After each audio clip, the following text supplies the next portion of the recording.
Hi, my name's Eddie Pratt, and this is the first of a series of videos looking at three popular audio recorders.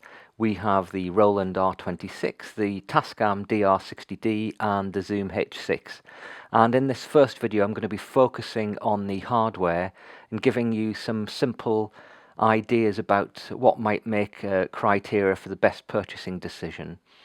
I won't be recording on any of these particular devices because I don't want any wires or mic noise whilst I'm trying to explain and move them around on the desk here.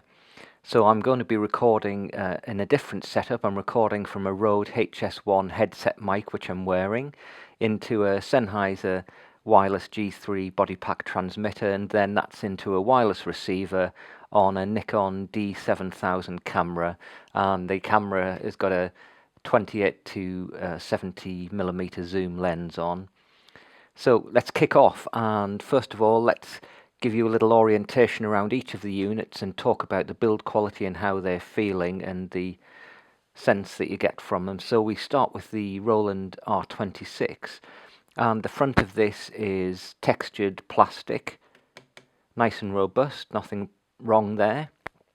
This part where we've got omnidirectional XY microphones at the top looks like metal. It's actually metallized plastic, and this grill is a toughened plastic grill there around the microphones to protect them.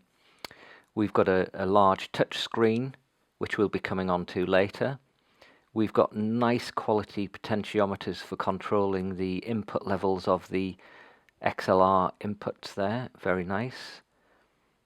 We've got the transport controls for play and record at the bottom. These are nice rubberized buttons with a nice positive feel. Let's have a look at the side now. On this side, metal plate, we have a 3.5mm mic jack for a stereo phantom powered mic. A speaker grill. We've got a speaker under there so you can play back without headphones. We've got a 3.5mm stereo socket for headphones and a volume control for the headphone output or the speaker output there. This is an attachment point for carry strap.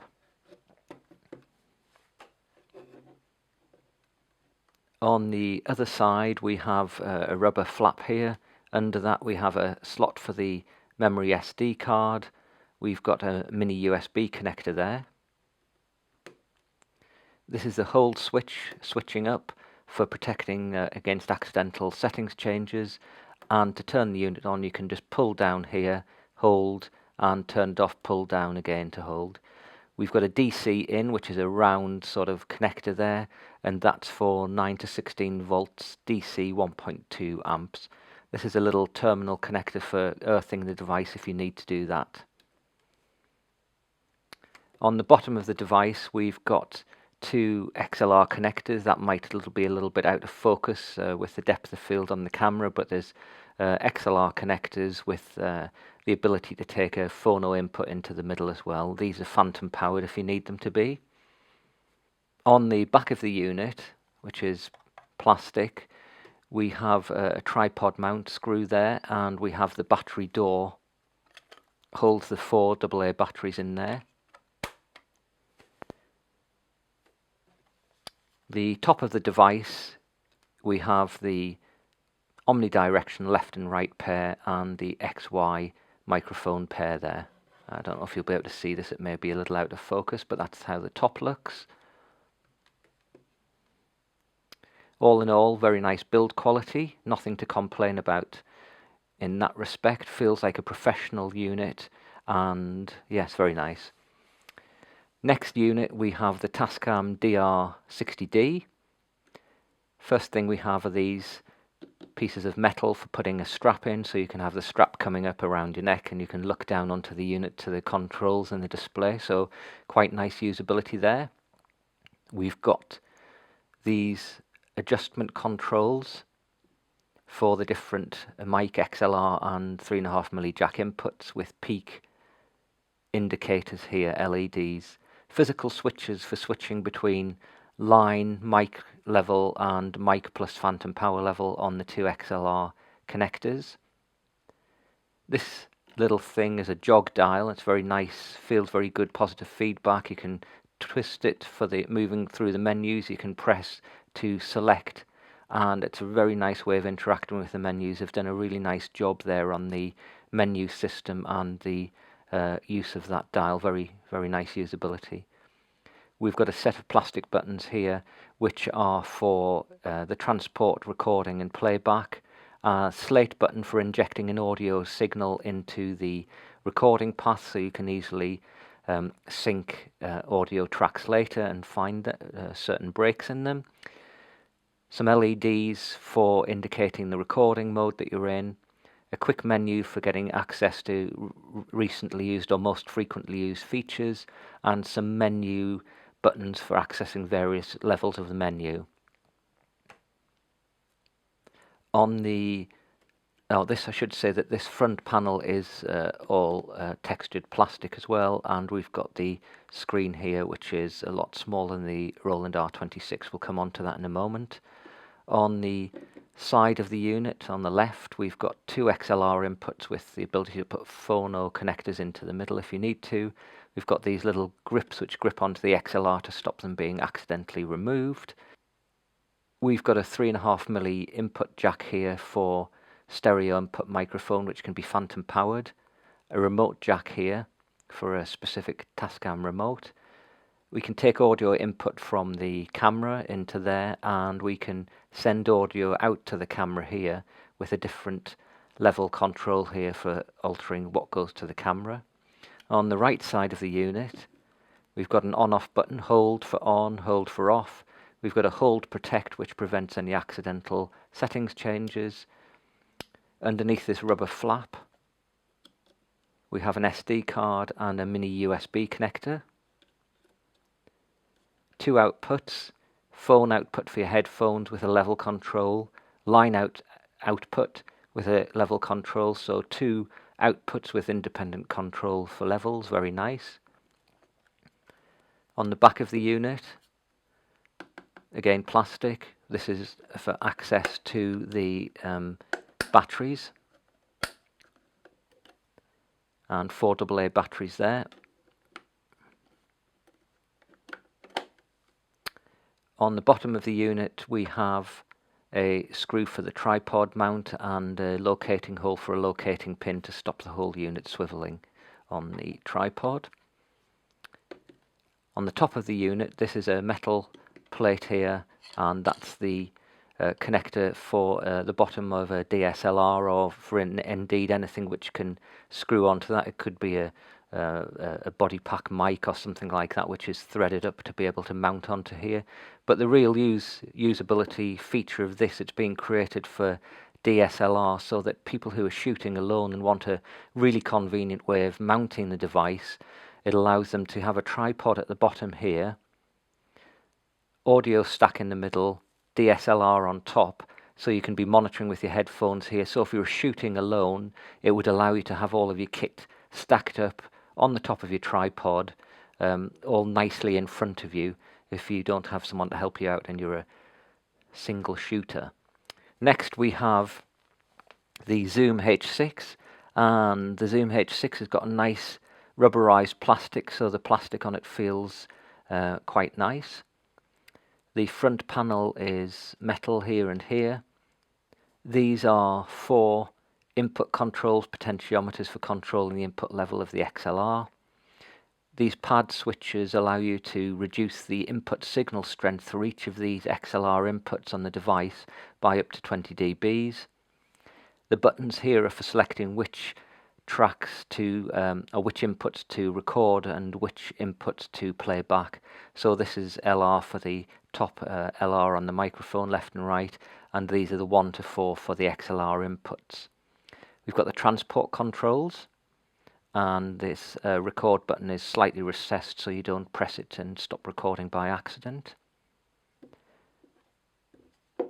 On the left of the unit, 2 XLR jacks with the ability to put phono in. We've got an SD card slot, headphone jack volume up and down, press on a rocker switch.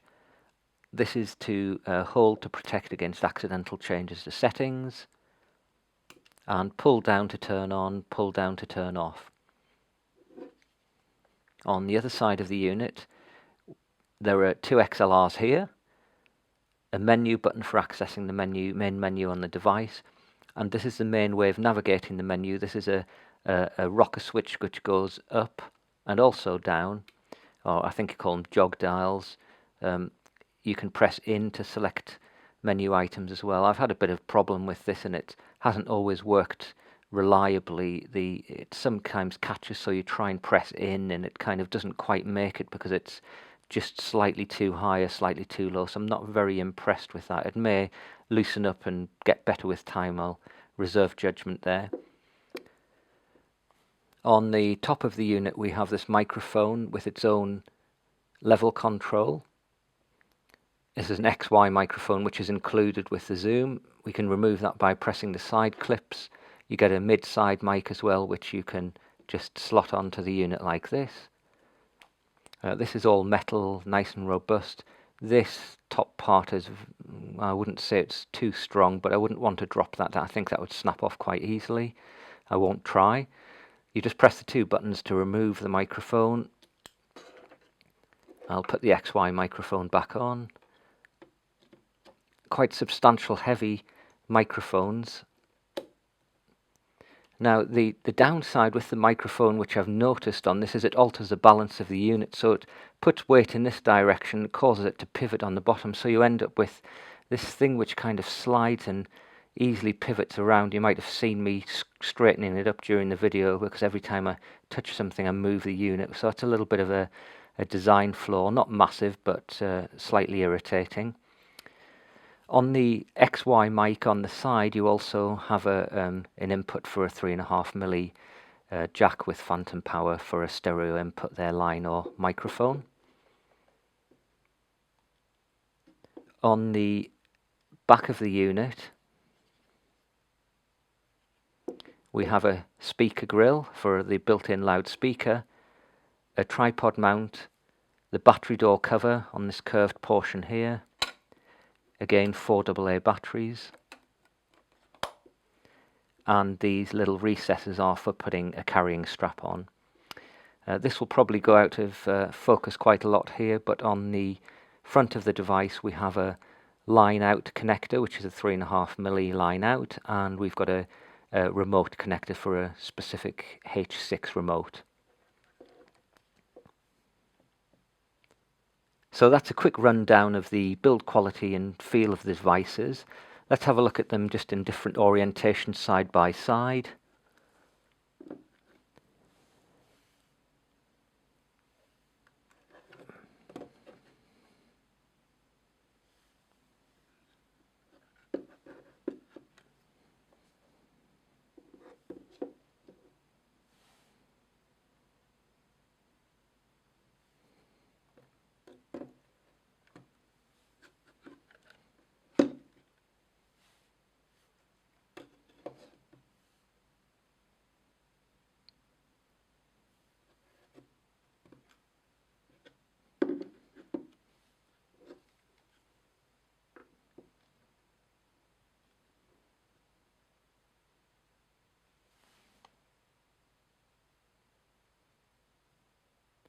Okay, so let's have a look at some practical things to help you rule out some of these devices quickly without digging down into massive spec sheets. Quick question: how many inputs do you need for your job you're doing? How many XLR inputs do you really need? This has 2, Roland R26 has 2 XLR, Tascam has 2 XLR. If you need more than 2 XLR inputs, you need to go for the H6. The H6 has 4 inputs built in with an optional extra to fit on the top, which gives you an extra 2, so up to 6 XLR inputs on the H6, only 2 on each of these. So if you need more than 2 XLR, rule these out and H6 is the one for you. If you need built-in microphones because you need to move quickly, or you're just having an interview and you need to get this device out quickly, built-in microphones from on the Roland R26 omnidirectional and XY pair. We've got the XY and the other optional microphone. Actually, it's included in the kit, the mid-side mic. So these two have got microphones included and they're attached to the unit. So if you absolutely need these microphones, Tascam's ruled out for you. It doesn't have any built-in microphones and you would have to connect them to the Xlr or 3.5mm jack. Built-in speakers, if you've got a requirement for playing back audio without plugging headphones in and you need to just do it quickly, Roland R26 has built-in speaker. Zoom H6 has built-in speaker. So if built-in speaker is an absolute important buying criteria for you, it's totally needed, you can rule out the Tascam here. They're focusing on other excellent attributes rather than built-in speakers. So we've got access to batteries, and this is an important aspect because if you're doing long recording periods, will you be swapping batteries in and out? I'll put a note on the YouTube site to say what the sort of expected battery consumption is of each of these devices.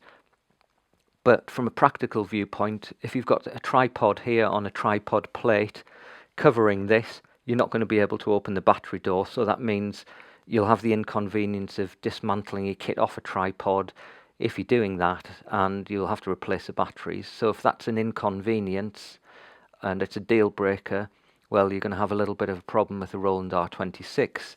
With the Zoom, you've got a similar situation in that you've got the curved battery door, you've got the plate here which would be on the tripod there. Curved battery door might let you sneak it open and get the batteries out whilst it's on the tripod, but still it's going to be upside down and I'm not sure it's going to be that easy. Clear win here is Tascam, who've really thought this through. They've got the tripod plate on the bottom of the device with the locating hole there for the pin, and on the back of the device they have the door for the battery, so you can leave all of your kit easily set up on the tripod with your DSLR on top and you can get very quick access to the batteries through the rear compartment. Nice feature, nice usability. What else is important? Well, external power supplies. They all support external power supplies. The Tascam and the Zoom H6 both allow you to use their mini USB connectors to use bus powering to get the 5 volts off the USB, and the connector here, not protected with a rubber grommet like on the Tascam, but that allows you to get external powering. The Roland R26 also allows you external power, and this is 9 to 16 volts DC 1.2 amps, and that's just a round connector there. So all of them support external power. If you absolutely have to use USB and that's what you want to use for whatever reason, these two units support that. Strap attachments, they've all got strap attachments. We've got the strap attachments on the bottom of the Roland R26 there, on the top of the DR60D Tascam. So that'll be quite nice because you have the straps here that hang around your neck and you'd be looking down onto the screen and all of the buttons there. And on the bottom of the Zoom we've got the strap connectors there. So all of them support strap attachments. Right, let's put the screens on so you can get a feel for how the screens look. So pull down here, turn that on, press this button and hold, turn that on, and pull this down and hold, turn the Zoom on. They're all fairly fast at starting up. I would say that the Tascam's probably got the edge and seems to be the most instantaneous, but they're all pretty quick. You're not going to be waiting, you know, more than 5 seconds or so for them. Very quick. So what are the screen technologies that they've used? Well, we have a large touch screen here, so if a very large screen with large writing and large levels with a backlight on, if that's important to you, and touch capability to access menus is a feature that you think is an absolute must for you, then you've got the Roland R26. This is, I think, set on about half brightness at the moment, 5 levels, and you can set it to auto time off to save the battery. But the important thing is, even when the backlight is off on this, you can still read it, and it's pretty good. It's not too reflective, so even when I've got lots of lights around me at the moment, I can still see that fine. I'm not sure if you can. I'll have to check that. We've got the Tascam Dr-60d, and we've got a backlit LCD screen again, much smaller. It's not touch screen, but you do have a very good dial for navigating through menus, and it isn't a problem. It's actually quite pleasant to use and very intuitive. So if the smaller screen is a problem for you for whatever reason, then you may want to consider the large touch screen on the Roland R26. Different technologies work differently. This also, you can see the display even when the backlight is off, similar to the Roland. When the display is off on the zoom, it really is off. It's more like a computer display. It's full color, and if the light's off, there's no display, there's no concept of no backlight, but you can still view it. It's either on or off. All of them got their own benefits. This is kind of the mid-size screen, so the Tascam screen's the smallest, H6 screen's the middle, and then the large touch screen on the Roland R26 is the largest. This is not touch screen. You use the jog dial at the side for accessing menus, and you can just go through the menus. I'm not planning on going through the menus now. I'll go through that in another video when I do some sample recording. So there we've got various aspects of the devices. So before you even get into wondering what the sound quality is like on them, think about how you're going to use it, how many inputs you really need, usability of the screen, access to batteries, all of those things that I've been through there, because they're all very important practical usage aspects, and they may be a make or break for you if some of those features don't exist. Well, that was a quick whiz through of those three devices. I'm planning on putting up another video very soon with some comparative recordings of them, so you can see how they, or hear how they sound against each other, and then you can make an assessment whether they're most suited for you or not. I'd really appreciate it if you give me some thumbs up if this has been useful for you, and if there are any ads on there which look relevant to you and you clicked through, that would be very helpful as well. But thanks very much for taking the time, and I'll come back to you soon with another video. If you've got any questions, drop them on the YouTube channel, and I'll get back to you with any response. Thanks very much now. Bye-bye.